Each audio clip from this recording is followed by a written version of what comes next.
Airbnb revolutionized the way people traveled by providing mainstream alternatives to hotels. Now that the market is taking a dip, so is the company. With looming conversations around the Airbnbust, people are wondering about the future of short-term rentals. With saturation in the market, many are feeling that they missed out on the golden era of Airbnb. In fact, AirDNA wrote an article over Q3 2022 that Airbnb was going to find itself in a slow winter.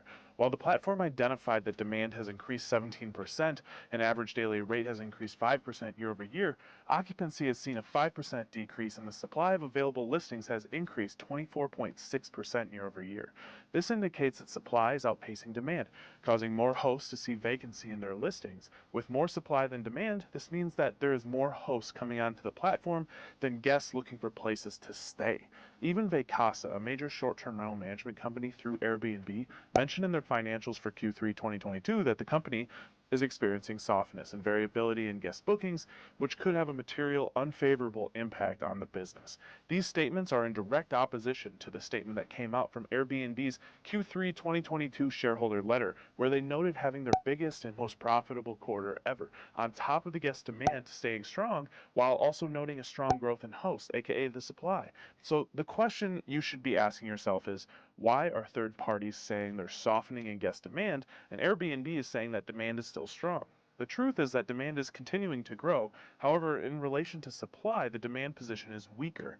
And I mean, that's obvious based on like what Vacasa was saying, because they're more on the back end, on kind of the host side, right? Is that they're the ones that are experiencing softness in the demand, right? Because they don't have the capacity to just take on all of the supply all at once. So the supply is affecting their business. So Airbnb can make claims to both statements being true without uncovering the dark secret that hosts are taking the brunt of the problems. The weakened relationship of demand to supply means that the amount of money hosts would make in the past is more diluted now due to the saturation. So in total, Airbnb will continue to make more money year over year. However, it won't be the same from a ratio perspective. This just means that with the rising costs, the platform's margins will continue to be thinner and thinner. There are growing problems that Airbnb is facing. That doesn't have to be true for your short-term rental business. That is only if you believe quality is better than quantity. The one saving grace of the platform is that there are many ways to optimize your listing to maximize the rents you can receive. There is a big difference between professional and rookie hosts.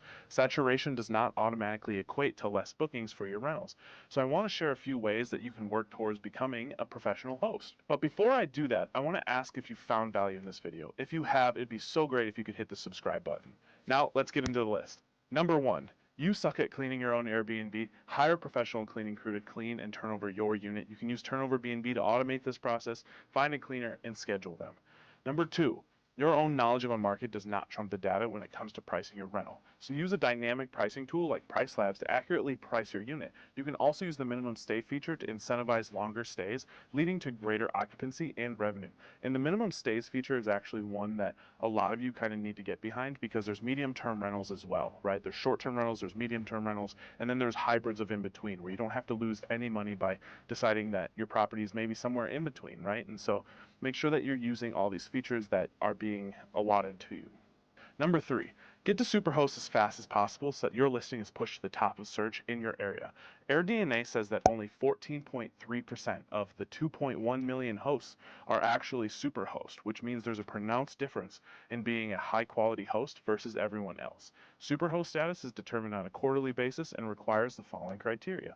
You need to have completed at least 10 trips or 3 reservations with at least 100 nights, maintain a 90% response rate, maintain less than 1% cancellation rate outside of extenuating circumstances, and then maintain a 4.8 overall rating. Number 4, it's all about the amenities. Ask the question of how you stand out from the rest. Does your listing have a pool or a hot tub? A few of the major overlooked amenities is having a full kitchen with all of the cookware, a garage for guests to stow their vehicles, and an in-unit washer and dryer. A place that is fully self-sufficient and clean will always run on the market. So make sure that these are the amenities that you're not overlooking, because people want a home to stay in, right? That's why they're actively deciding to not go to a hotel. They want a place where they're going to live, right? And potentially for longer periods of time. So make sure that they're comfortable. Number 5, get a professional photographer to take pictures of your unit. You aren't as creative as you think right out of the gate, so rely on someone who spends every waking hour dreaming of capturing the best shot of your property.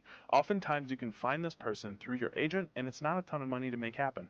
Often these pictures cost around $200 to have done and will pay for themselves with the bookings you will get. You'll have to trust me that your listing will sit there without your professional photos. So don't be afraid to spend that money. I know that it's oftentimes, oh, maybe I can take pictures. Oh, I've got a really great eye for these kinds of things. And it's like, no, you don't.